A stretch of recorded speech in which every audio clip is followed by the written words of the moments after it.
রয়ানি চলে গেছে সেই কতদিন হয়ে গেল, এখনো তোমাদের সাথে সেই রয়ানির ভিডিওটাই শেয়ার করে উঠতে পারলাম না। শুরুর দিন তো তোমাদের বলেছি রবিবার দিন আসতে, রবিবার দিন আমাদের রয়ানি শেষ। তো রয়ানির দিন দেখো অনেক অনেক মানুষের সমাগম হয়েছে, দেখো কত কত মানুষ বসে পুজো দেখছে। আমার কিন্তু আসতে একটু লেটই হয়ে গেছিল। অবশ্য অন্যবার থেকে এবারের রয়ানিটা আমার কাছে একটু আলাদা, কারণ প্রত্যেকবার আমি মন্দিরের ভেতরে বসে কাজ করি, বিভিন্ন কাজ থাকে মন্দিরের ভেতরে। আর এবার তো আমি মন্দিরে উঠতে পারিনি, তো বাইরেই বসেছিলাম। যেহেতু প্রচন্ড গরম ছিল, আমার যদি শরীর খারাপ হয় তাই কিন্তু বর আমার পাশে দাঁড়িয়ে আমাকে পাহারা দিচ্ছিল। এবার তোমরা মায়ের আরতির কিছু মুহূর্ত দর্শন করে নাও।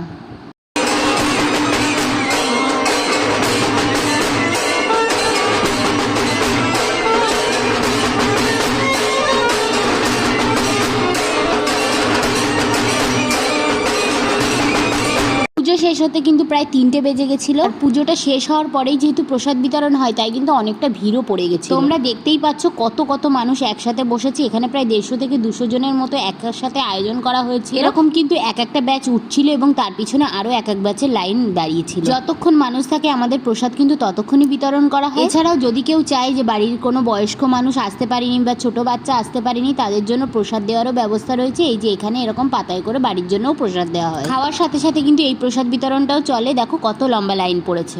আমার যেহেতু দুপুরবেলার একটা ওষুধ আছে, বেশি অপেক্ষা করা যাবে না, তাই আমি ঘরে চলে আসলাম খেতে। তখন কিন্তু প্রায় 3:30 থেকে 3:45 বেজেই গেছিল।